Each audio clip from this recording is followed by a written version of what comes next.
Okay, good morning. Safety road again, mga kasama. So, magbibigay ulit tayo ng mga konting tips, kaalaman sa mga nag-uumpisa natin, ang mga safety officer, no? Yung mga nag-uumpisa kasi kailangan i-guide natin sila, no? Para kahit papaano makatulong tayo. Kahit papaano makatulong tayo sa kanila. Na ano ba yung mga dapat nilang gawin, hindi sila abutin ng aksidente, insidente doon sa project site nila. So yung topic natin ngayon, yung fatigue, no? Yung over fatigue. Yung mga manggagawa natin na over yung working hours.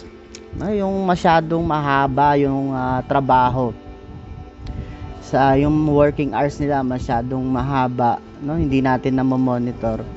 So ano ba yung delikado dito? Ano ba yung panganib, no? Siyempre pag hindi natin na monitor, masyado nang mahaba yung working hours nila, maari silang maaksidente, no?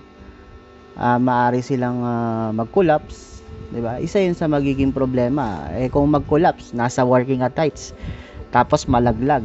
So, isa 'yan sa magiging problema natin pagdating ng oras at di natin 'yan na monitor. Ano ba dapat yung mga dapat nating malaman bilang bagong safety officer? Una, may programa ba? May programa ba yung kumpanya sa gantong klaseng senaryo, yung mga patig, meron ba silang programa? So kung wala, so tayo ang mag-i-impose, no? Ano ba dapat yung standard working hours ng manggagawa? So kasi hindi pwede yan na 24 hours nagtatrabaho. So ano lang ba yung tama, no? Yung regular hours, no? Yung regular hours is 8 hours, 'di ba? 8 hours. Then yung mga susunod na exceeding time is overtime, no? Yung overtime, no, as per dito sa atin, hindi yan mandatory, no? It's a voluntary. So, karapatan ng manggagawa na hindi mag-overtime kung sa tingin niya pagod na siya, hindi na siya fit. So, kasama yan dapat sa programa natin. So, sa umpisa pa lang ng pagtatrabaho, dapat tanungin natin sila. Ginagawa natin yan, experience namin. Alas 4, ganyan, alas 4, alas 3. Nagpapaikot na tayo ng attendance, no? Kung sino yung mga gustong mag-overtime. So para hindi malabag yung kanilang karapatan, sino lang ba yung gustong mag-overtime? So dapat kung i-declare nila doon kung anong overtime. So dapat mamamonitor natin 'yon para hindi sila maaksidente. So dapat hindi rin pinipilit nung mga foreman, nung mga leadman kung hindi na talaga kayang mag-overtime. Kasi minsan ganyan pag pinilit natin, no, napilit natin yung manggagawa na mag-overtime. Ang ginagawa nila, nagtatago sila. Nagpapahinga sila. Minsan ang problema pa diyan, pag nagpahinga sila, dun sa mga sulok-sulok kung saan hindi sila makikita. Minsan nagtatago sila, nagpapahinga sila, natutulog sila sa mga confined space area. So minsan nakikita natin wala nang malay, ganyan, kasi nasusuffocate. So isa yan dapat sa programa natin. Impose natin sa committee. Pag nag-committee meeting kayo, no? Sabihin natin, "Sir, ma'am, ito dapat yung working hours natin." So kung rush talaga yung trabaho, dapat double shift. Hindi pwedeng sagarin natin ng double duty yung ating manggagawa. Halimbawa, 18 hours na talagang nagtatrabaho tapos mabigat pa yung trabaho na kanilang ginagawa. So dapat iaano natin 'yon, sasabihin natin. Saka tayo minsan yung safety officer pa nga yung overworks, no, overtime. So minsan kailangan sa atin sumasalamin tayo mismo mag-i-impose niyan na dapat yung fatigue, yung over fatigue maano natin, makontrol natin sa manggagawa. Kasi pag magkaroon ng aksidente diyan, kayo pa rin ang magkakaroon ng problema diyan. So kung ikaw naman Gencon, kung ikaw Gencon, assign ka safety officer, ikaw Gencon, Siyempre papatawag mo yung mga safety officer ng ng ibang mga subcon natin. Tatanong mo ano ba yung procedure ninyo, ano ba yung working hours ninyo, hanggang anong oras kayo magtatrabaho, sigurado ba kayo na hindi ma-over fatigue yung manggagawa natin, ilang oras yung overtime nila, no? 2 hours, 4 hours, no? Ang pinaka maximum niyan 6 hours. Ano na yon, pagod na yon. 8 hours duty tapos 6 hours overtime pa, pagod na yon. So pag pa hindi talaga kinaya, sabi ng extend pa tayo ng 8 hours, dapat kinabukasan duty niyan offset na, dapat offset na siya. Kumbaga meron talagang pahinga yung manggagawa. Saka dapat hindi pinipilit mga kasama. Kailangan maaga pa lang magpapaperma na tayo ng attendance kung sino mga gustong mag-overtime. So ganun din sa Sunday works, no? Kasi dapat meron tayong rest day, 'di ba? Meron tayong rest day. Meron tayong rest day, no? Sunday work. So dapat pinapaperma din natin sila Sabado pa lang, no? May duty kayo na Sabado. Pinapaperma natin sila. No, assurance natin 'yon na kaya pa nilang magtrabaho, o payag pa sila, kaya pa nilang magtrabaho. Kasi Sunday work is overtime 'yan No, kasi dapat rest day nila 'yan.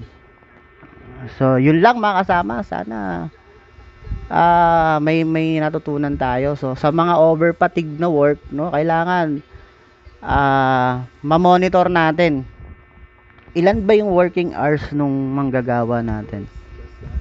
Baka naman may nira-rush na trabaho yung ating mga kumpanya, nasasagad na ng husto yung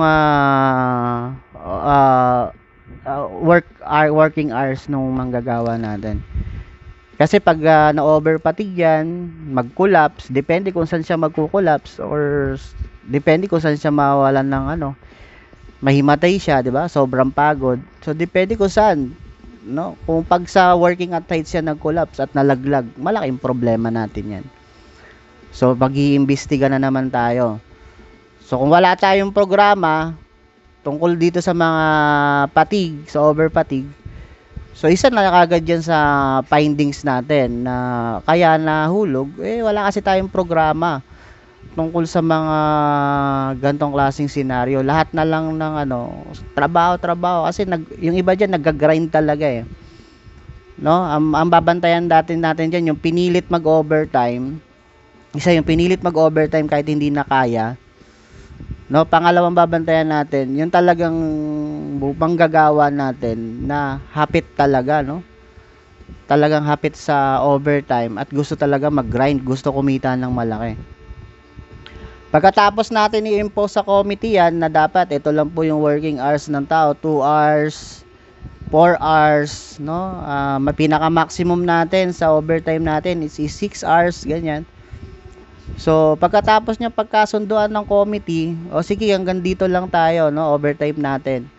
Kung talagang sagad yung natin, sagad talaga yung trabaho, dapat double shifting na tayo.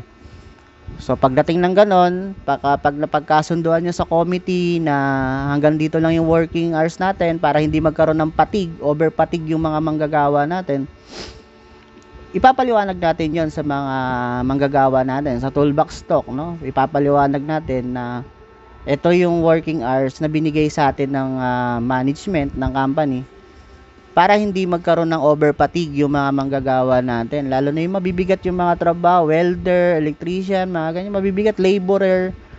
So yung mabibigat yung trabaho, tapos magtatrabaho pa ng napakahabang working hours. So isa yon sa mga paraan para maingatan natin sila, kasi hindi nila yan napapansin baka akala nila kaya pa nila, pero yung katawan pala nila bibigay na. So una, hanapin mo muna yung programa. May programa ba yung kumpanya sa over fatigue? Kung wala, i-impose natin sa committee meeting na, sir, recommendation ko lang, rush yung trabaho natin. Sa committee nababanggit, rush yung trabaho natin. Ang recommendation ko lang as a safety officer, no, baka po ma-over fatigue yung mga manggagawa natin. Baka pag sumobra sa working hours, mag-collapse sila, maaksidente, malaglag, o ano man ang mangyari, magiging problema natin yan in the future. So pag napagkasunduan na minutes of meeting na ito dapat yung ano natin, ito dapat yung working hours lang natin. Kung talagang rush, mag-double shift tayo. Pagkatapos niyong pagkasunduan, i-cascade nyo sa toolbox meeting na ito dapat ang working hours ng manggagawa. No, ito dapat hanggang dito lang tayo para maprotektahan din. Hindi kayo ma-overfatigue. At saka hindi natin ma-violate yung karapatan. Yung karapatan ng manggagawa na magpahinga, mag-rest, no? So, papepermahin natin sila alas 4, alas 3 o pagka break time, no? Sinong gusto mag-overtime at may trabaho tayo hanggang gantong oras. So, okay, sana may natutunan, hindi napapansin to. Hindi nabibigyan pansin, akala natin okay lang, pero maaring magkaroon ng insidente in the future pag hindi natin na-monitor. So, over fatigue. So, kung meron pa kayong comment, gustong idagdag, so i-comment na lang. So, para sa mga nag-uumpisa, ito yung ano natin, ito yung mga konting dagdag tips kaalaman. So, thank you. I'm Safety Rod. So, salamat. So, sana magkaroon pa tayo ng mga iba pang mga topic, no? So, salamat.